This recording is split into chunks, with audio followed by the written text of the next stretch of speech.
नमस्कार. मी अनिल बोकील. दिशा उत्तराची किंवा अर्थक्रांतीचा उत्तराचा प्रवास यामध्ये आपल्या सगळ्यांचं मी स्वागत करतो. आपण गेल्या भागामध्ये बघतोय की आतापर्यंत अर्थक्रांतीच्या प्रस्तावावर काय काय प्रश्न विचारले गेले, याची संभाव्य उत्तरं काय असू शकतात. आता एक मोठ्या प्रमाणात एक प्रश्न विचारला जातो की अशी कररचना जगात दुसरीकडे कुठे आहे का, कुठे वापरली गेली आहे का. त्याचं उत्तर थोडंसं हो असं आहे. म्हणजे ब्राझीलमध्ये ही 1990-2000 मध्ये तिथे बँक ट्रान्झॅक्शन टॅक्स हा वापरला गेला, पण तो तिथे यशस्वी नाही झाला. त्याची दोन कारणं आहेत. कारण आपल्या प्रस्तावामध्ये जे आहे त्यातली ती दोन्ही कारणं त्याच्यामध्ये त्यातली लक्षात नव्हती आली. त्यातलं एक कारण असं होतं की तिथे बँक ट्रान्झॅक्शन टॅक्स हा जास्तीचा अजून एक कर, महसुलाचा अजून एक स्रोत म्हणून वापरला गेला. म्हणजे आधीच्या कराच्या ऐवजीच्या शिवाय तो अजून एक कर म्हणून वापरला गेला. हे पहिलं कारण. आणि दुसरं कारण असं होतं की बँक ट्रान्झॅक्शन टॅक्स जेव्हा लावला गेला तेव्हा तिथे नोटांचा व्यवहार जो होता तो कमी करण्याकडे कुठलंही पाऊल त्या प्रस्तावात किंवा त्याच्या कायद्यात वापरलं नाही गेलं. त्यातनं असं घडलं की रोखीचे व्यवहार मोठ्या प्रमाणात वाढले आणि त्यातनं काळा पैसा खूप वाढला. त्यातनं बेकायदेशीर व्यवहार आणखी जास्त वाढले आणि ते एकूणच असं बघल्यानंतर त्यांनी असं एक कन्क्लुजन काढलं की हे बँक ट्रान्झॅक्शन टॅक्समुळे घडलंय. पण अर्थक्रांतीच्या प्रस्तावामध्ये याची पुरेपूर काळजी घेतलेली आहे की नोटांचे व्यवहार पण कमी करायला हवेत, त्याची सुरक्षितता पण कमी करायला हवी आहे, त्याची कायदेशीर जी मर्यादा आहे ती पण खाली आणायला हवी आहे. आणि त्याचबरोबर ट्रान्झॅक्शन टॅक्स हा या आधीच्या कर प्रणाली ऐवजी आहे, त्यासह नाही आहे. त्याच्यामुळे याचा पूर्ण ढाचा किंवा याची रचनाच पूर्ण बदलते. आणि अशा प्रकारचा जर आपण कर बघितला तर मात्र तो कुठेही आतापर्यंत जगामध्ये अस्तित्वात आलेला नाहीये. आणि हा अत्यंत पुरोगामी येणाऱ्या भविष्य काळासाठी अत्यंत गरजेचं असं आपण याच्यात मांडणी केली आहे की याच्यामध्ये जसं स्थानिक प्रशासन, राज्य सरकार आणि केंद्र सरकारचं उत्पन्नाचे स्रोत आहे, तसं जागतिक पातळीवरचा उत्पन्नाचा स्रोत पण आपण याच्यात मांडणी करून ठेवतोय. की आता जे जगाच्या समोर जे मोठे जे प्रश्न आलेले आहेत, ती जागतिक दहशतवाद असेल, पर्यावरणाचा ऱ्हास असेल आणि एकूण जे जगाच्या अस्तित्वाच्या आणि मानवतेच्या अस्तित्वाचे जे प्रश्न समोर यायला लागलेले आहेत, मानवतेच्या ग्लोबल वॉर्मिंग असेल, त्याच्यासाठी जे काय आता जे काही स्रोत लागणार आहेत की जे खर्च करून याला आपल्याला रिपेअर करायला हवंय, याच्यासाठी उत्तर शोधायला हवी. त्या उत्तरासाठी धनशक्ती कुठून आणू शकणार आहे आपण, विचारशक्ती कदाचित जागतिक एकत्र येऊ शकेल, पण त्याची धनशक्ती आपल्याला कुठून मिळेल. तर त्या धनशक्तीला आपल्याला इथे आपल्याला रस्ता मिळतोय अर्थक्रांतीच्या बँक ट्रान्झॅक्शन टॅक्स या प्रस्तावित योजनेमध्ये. त्यामुळे हे जगात कुठे आलं तर अशा पद्धतीचा नाही आलेला. आणि ह्याचं दुसरं पण कारण आहे, कारण भारतासारखा 135 कोटीवरून अधिक लोकसंख्या असलेला लोकशाहीची राज्यव्यवस्था किंवा शासन व्यवस्था राबवणारा जगात दुसरा देश नाहीये. हे उत्तर भारताला शोधायला लागणार आहे. दुसऱ्या कुठल्या देशाचे, कारण दुसऱ्या देशाची याच्यानंतर चीनची लोकसंख्या आहे ती 140 कोटीच्या जवळपास आहे, पण तिथे एक पक्षीय फक्त तिथे शासन व्यवस्था आहे. म्हणजे तशी ती नामधारी लोकशाही आहे. आणि त्यानंतर नंबर 3चा देश बघितला तो एकदम अमेरिकाच येतोय, तो 32-33 कोटीचा देश आहे. तर भारताला दुसऱ्या कुठल्याही देशाची रचना किंवा संरचना किंवा त्यांचं अनुकरण करणं हे या बाबतीत योग्य नाहीये. भारताला स्वतःचीच उत्तर शोधायला लागणार आहेत आणि त्या दृष्टीने परिपूर्ण, जसं आपण एखाद्या ड्रॉइंग टेबलवर डिझाईन परफेक्ट आहे का असं जसं बघतो, तसं डिझाईनच्या बाजूने हे परिपूर्ण डिझाईन समोर आहे. आता फक्त ह्याची अंमलबजावणी करण्याचं धाडस हे आपल्यात येणार आहे का. आता हे धाडस कधी येऊ शकतं, म्हणजे कुठलाही शासन व्यवस्था विचार करते की याची छोट्या प्रमाणात कुठे अंमलबजावणी करता येऊ शकते का. हा प्रश्न तर खूप ठिकाणी विचारला जातो की एखाद्या छोट्या राज्यामध्ये ही योजना राबवता येईल का. ती अशी करता येणार नाहीये. त्याचं कारण काय आहे, कारण नोटांचे व्यवहार कमी करण्यासाठी पूर्ण देशाच्या नोटा आपल्याला कमी केल्याशिवाय आणि त्याच्यावर मर्यादा आणल्याशिवाय एका राज्यामध्ये हे करता येणार नाहीये. आणि दुसरी गोष्ट आहे की आपलं संघराज्य असल्यामुळे कुठल्याही राज्याला स्वतःला असा वेगळा स्रोत निर्माण करता येऊ शकणार नाहीये टॅक्सचा, तो मात्र केंद्र सरकारला करता येऊ शकतो. आता ह्याला मग दुसरं कसं करता येईल की छोट्या प्रमाणात पण पूर्ण देशव्यापक असं आपल्याला कसं शोधता येईल. तर अर्थक्रांतीने ह्याच्यावरची उत्तराची मांडणी अशी केलेली आहे की आता इंधनावरचे जे कर आहेत, पर्टिक्युलरली डिझेल, पेट्रोल आणि गॅसवरचे, यातले केंद्र सरकारचे कर काढून टाकायचे. कारण हे जे पेट्रोलियम पदार्थ जे आहेत किंवा इंधन जे आहे सध्या ते जीएसटीच्या ह्याच्या अंमलबजावणीत येत नाही किंवा जीएसटी गव्हर्नमेंटमध्ये येत नाही. ते राज्य सरकार त्याच्यावर वेगळा टॅक्स लावतो व्हॅट आणि केंद्र सरकार आबकारी कर वेगळा लावतो. तर आता याच्यामध्ये केंद्र आणि राज्य सरकारांचा आणि जीएसटीचा आणि संविधानाचा याच्यात प्रश्नच येत नाहीये.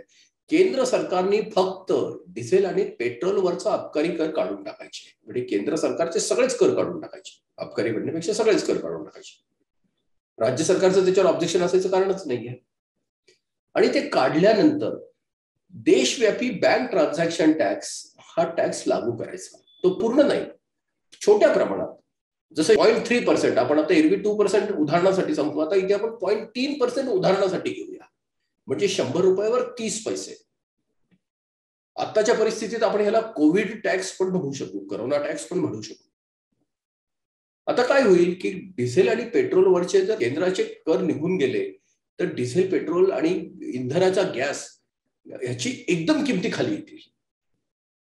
म्हणजे 35 रुपये ते 36 रुपयांनी त्याच्यापेक्षा तो पर लिटर कमी होईल आणि इंधनाचा गॅस सुद्धा तो किलोला 15 रुपये 20 रुपयांनी कमी होईल. आता एवढ्या मोठ्या प्रमाणात एकदम दिसला की त्याचा दृश्य स्वरूपातला जो परिणाम दिसणार आहे की एकदम वाहतुकीचे भाव खाली येतील, त्याच्यातनं महागाई कमी होईल, इंधनाचे भाव कमी झाले म्हणजे ऊर्जेचे भाव कमी होतील, ऊर्जेचे भाव कमी झाले की उत्पादनाची आपल्याकडच्या किमती कमी होतील. हे सगळे अत्यंत परिणामकारक आणि ज्याला पॉझिटिव्ह फेवरेबल परिणाम मिळतील. आता ह्या घडीला आपण जेव्हा सप्टेंबर 2021 मध्ये बोलतोय तेव्हा केंद्र सरकारचा सगळा मिळून जो महसूल आता ह्याच्यातून मिळतोय म्हणजे इंधनावरचा, तो जवळपास 2.80 लाख करोड असं आपण समजूया. आता एकदम एवढा मोठा जर महसुलातला ताण आला तर तो कसा काढणार? तर केंद्र सरकार इथे बँक ट्रान्झॅक्शन टॅक्स इंट्रोड्यूस करू शकतं एवढ्याच प्रमाणात. आता हे जर 0.3% एवढा जर ट्रान्झॅक्शन टॅक्स लावायचा ठरवला तो हा किती होऊ शकतो? आता आपण बघितलं तर 2021च्या मध्यामध्ये बँकांचे ट्रान्झॅक्शन हे जवळपास 3,300 लाख कोटी रुपये, 3,300 ट्रिलियन रुपीज एवढे व्यवहार होत आहेत. ते आपल्याला रिझर्व्ह बँकेच्या साईटवर मिळत आहेत. आता इथले आपण बँक टू बँक, सरकार टू सरकार, सरकार टू बँक हे जर बाजूला ठेवले तर आपण आपल्या कराला योग्य असे जर आपण बघितले तर समजा 2,000 लाख कोटी म्हणजे 2,000 ट्रिलियन रुपीज एवढ्यावर जर टॅक्स लावायचा ठरवला 0.3%, तो 6 ट्रिलियन रुपीज म्हणजे 6 लाख कोटी रुपये. आताच आहे 2.6 लाख ते 2.8 लाख कोटी रुपये. त्याच्याऐवजी 6 लाख कोटी रुपये एवढा महसूल केंद्र सरकारला मिळू शकतो. हा जर 0.2% केला म्हणजे 100 रुपयावर 20 पैसे, 100 रुपयावर 20 पैसे बँक ट्रान्झॅक्शन, तो हा 4 लाख कोटी रुपये, 4 ट्रिलियन रुपीज. हे आपल्याला ह्यातली उत्पादकता आणि लवचिकता लक्षात येईल एवढ्या मोठ्या प्रमाणात हे शक्य आहे. आणि हे मात्र पूर्ण देशव्यापी असणार आहे कारण तो केंद्र सरकारचा कर काढून टाकला जाणार आहे. अत्यंत छोट्या प्रमाणात हे योग्य आहे का नाही याची ही लिटमस टेस्ट होऊ शकते. त्याची अर्थक्रांतीने व्यवस्थित मांडणी केली आहे. तशी ही सॅम्पल टेस्ट आपल्याला करता येऊ शकते आता. आणि ही जर योग्य ठरली तर 3-4 महिन्यामध्ये त्याच्या पुढचं आपल्याला पाऊल घेता येतं की राज्य सरकार सुद्धा पेट्रोल डिझेलवरचे आपले टॅक्स काढून घेऊ शकतं आणि त्याच ट्रान्झॅक्शन मध्ये 0.3 च्या ऐवजी 0.4%, 0.5% आम्हाला पण द्या आणि ते वाढवून मग ते राज्य सरकारकडे पण जाऊ शकतं.